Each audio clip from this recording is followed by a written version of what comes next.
Welcome to Soulmate Sessions, a daily series brought to you by the Think Better channel, the place where we explore the tools and insights you need to build a life of intention and joy. We air every evening at 8 p.m. Eastern Time, right here on YouTube.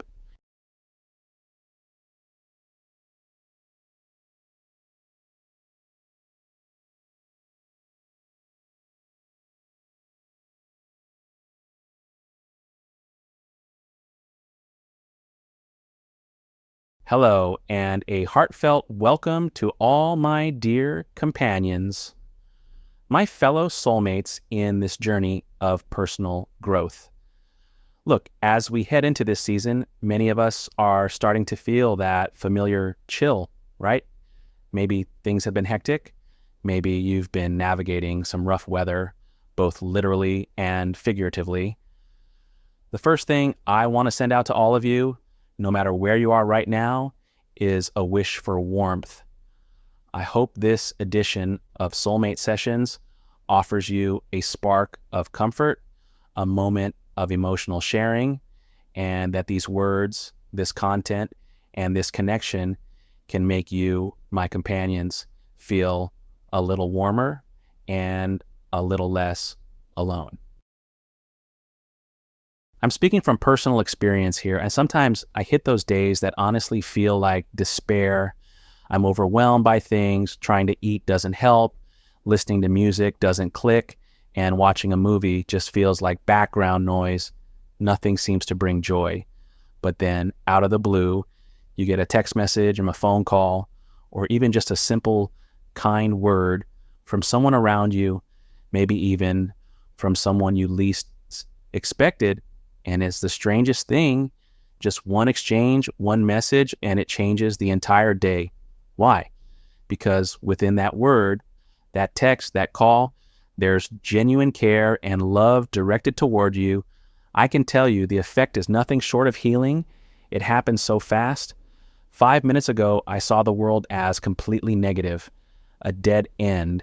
Then a sincere message of concern from someone else, and almost instantly, the energy shifts. The joy returns. I feel like life is beautiful again. This experience has taught me invaluable lessons about the power of genuine human connection and concern. I truly believe in this concept of think better. I believe that good, positive energy can transfer from one mind to another. I've lived it. And because I have, my deepest hope is that through this program, through this shared space, and through the genuine care I'm sending your way, you will also feel that sense of deep, comforting warmth.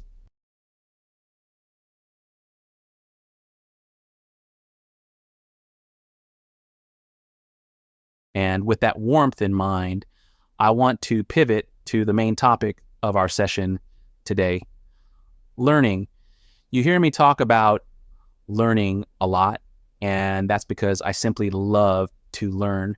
If I had to break it down, I think I prefer learning over teaching, at least for now. I'm genuinely addicted to it. If we're talking percentages, I'd say I'm 95% focused on learning, and maybe the remaining 5% is just about sharing. I don't really consider myself a teacher.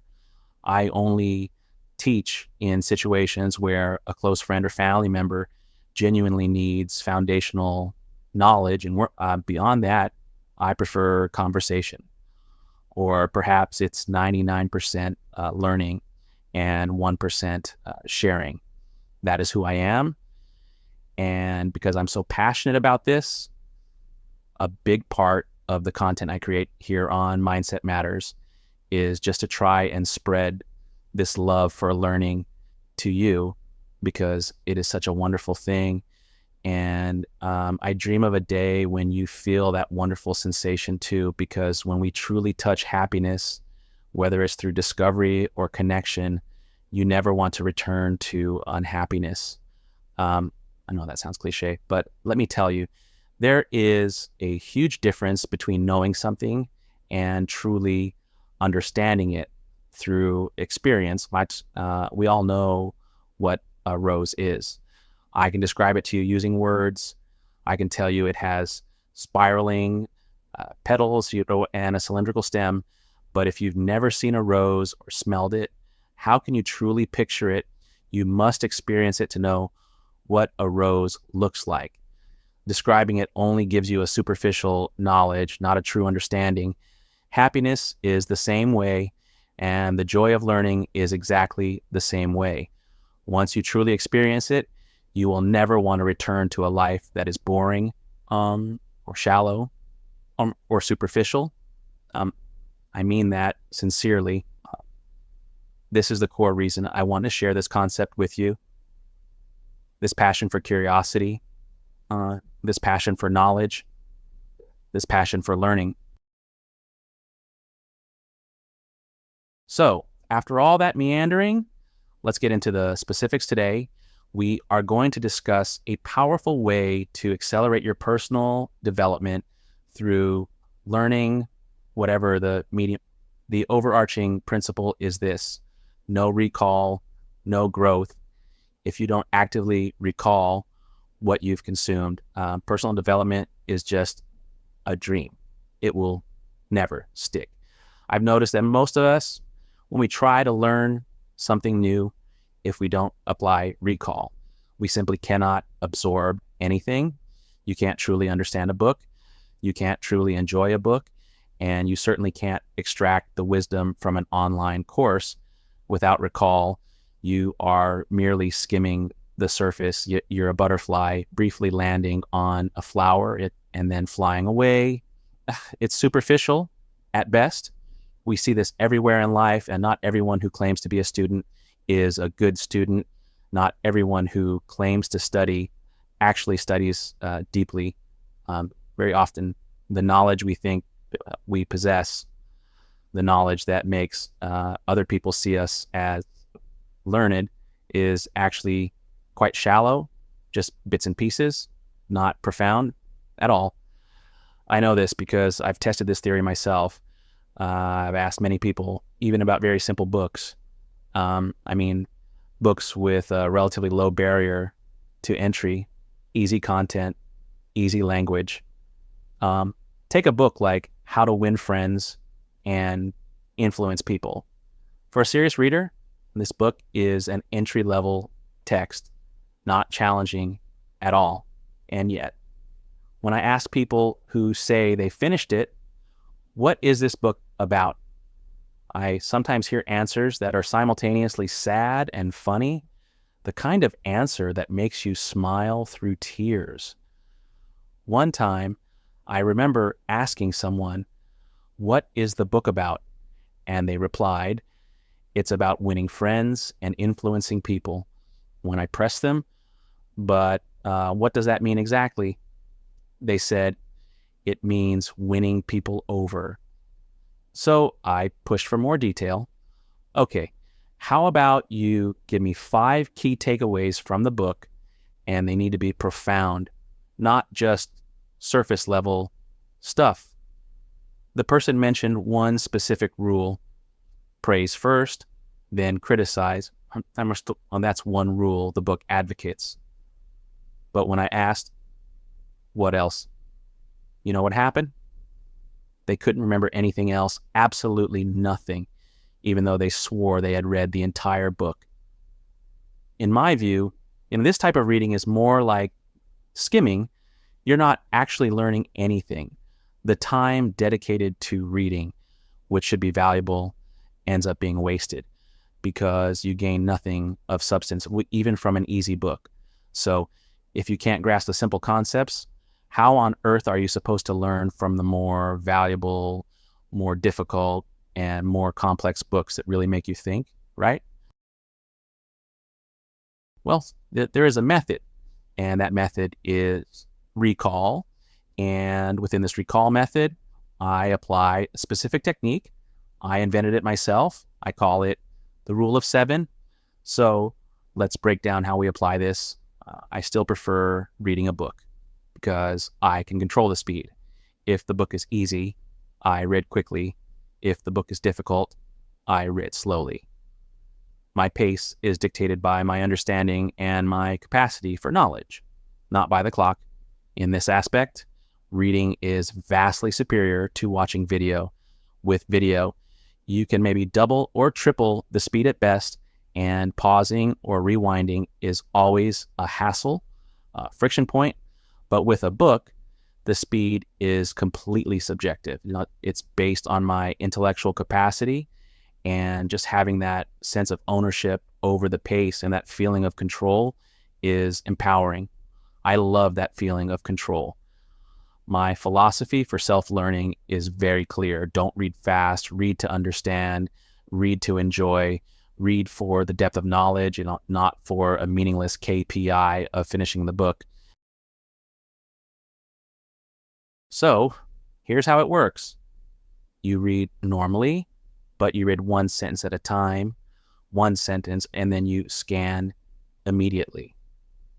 Did I understand that sentence? And are there any unfamiliar words in that sentence? If you don't understand something, you need to look it up.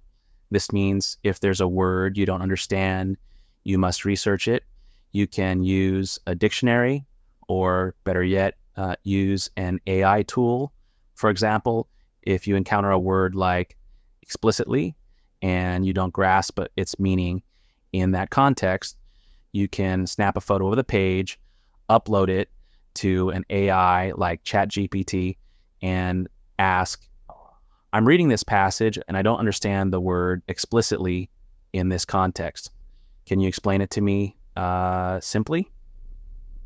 And just like that, you've mastered the vocabulary for that sentence, and you understand the whole sentence. Okay, one sentence done. Now you repeat the process with the next sentence. But wait, before you start the next sentence, quickly mentally recall the previous one. Just whisper to yourself, what was that sentence about? This is the initial light level recall, the warm up. The real recall requires the rule of 7. We'll get there soon.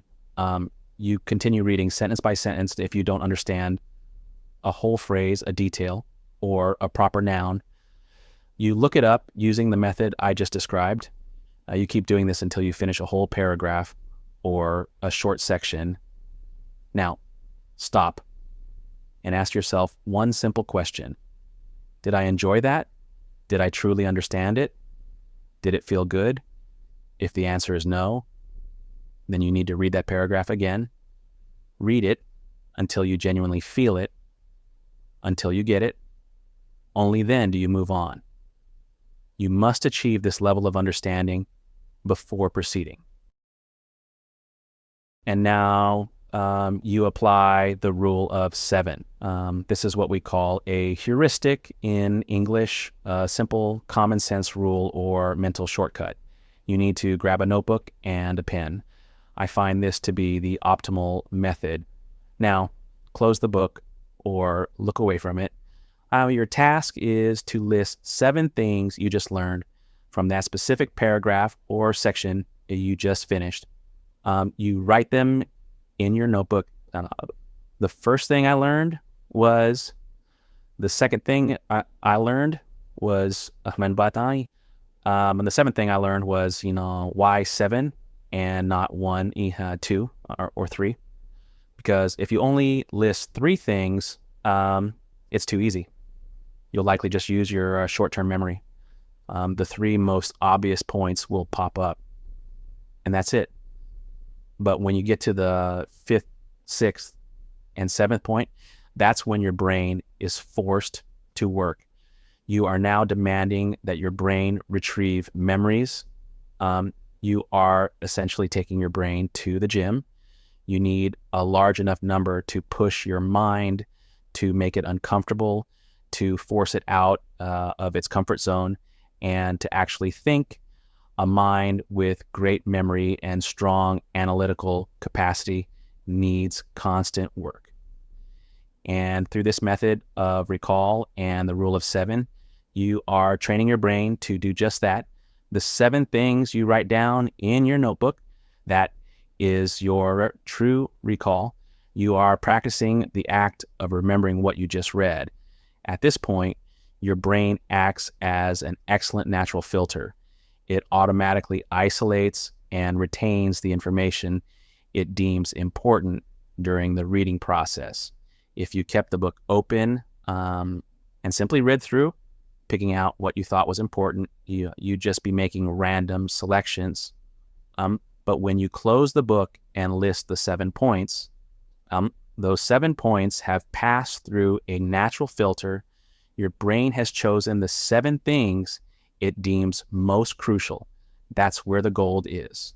If 7 isn't enough, feel free to list 8, 9, or 10. There is no upper limit, but the lower limit is always 7. Once you've done that and you feel satisfied, you move on to the next paragraph and repeat the exact same process. What this means is that we are fundamentally changing our perspective on the process of learning from the goal of, I must finish this book, to a new focus. I must enjoy every single second of this process. You might spend an entire hour reading only one paragraph. And I promise you, that is infinitely better than rushing through the entire book superficially. A paragraph that is truly understood brings joy. It feels good. It deepens your knowledge. If you rush through, you'll only achieve a shallow understanding, and eventually you'll quit. Because what's the point if you don't grasp the content? The book only gets harder later on. So, spending an hour on one paragraph is still faster than reading superficially, reaching a point where you don't understand anything and having to start all over again from the beginning. The person who diligently follows the recall rule of 7 will see the opposite effect. They start very slowly building a solid foundation of knowledge, and then once they hit their stride, they speed up significantly because they understand everything as they read it.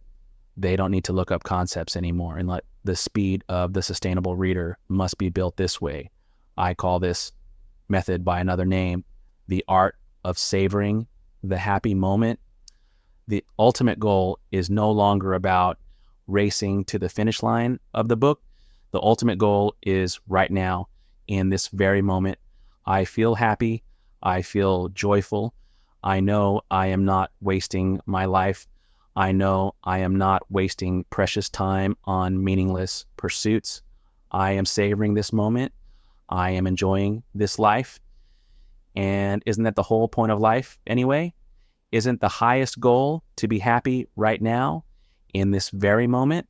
Trust me, you will reach that destination, but only if you practice the method, just like with the rose I mentioned and the scent of a perfume.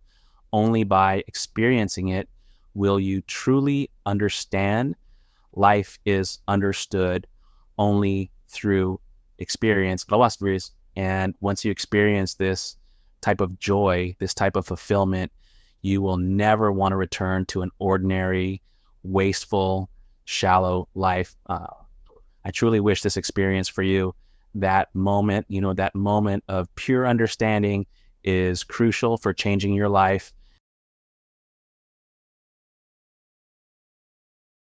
And that, my friends, is everything I wanted to share with you today. I hope that through this deep dive into the recall rule of 7, you feel truly motivated to transform your learning habits.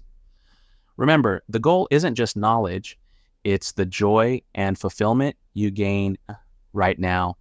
I know it might be cold where you are right now, or perhaps you're simply going through a period of low energy, but I hope you still feel that sense of warmth and optimism that we started this session with.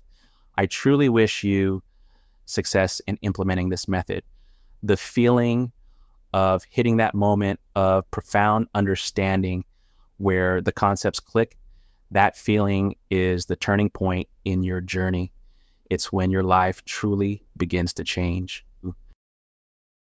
Thank you so much for listening, for spending this time with me, and for allowing me to share my passion for growth with you.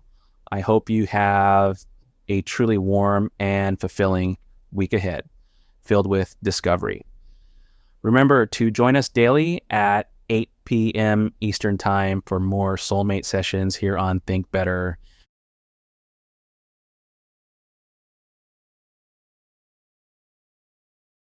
Until tomorrow, I wish you all the best. Goodbye for now, and I'll see you soon. You have just finished listening to today's Soulmate session episode. To explore other topics and access our full playlist, please click on the playlist icon currently visible on your screen. Thank you for tuning in,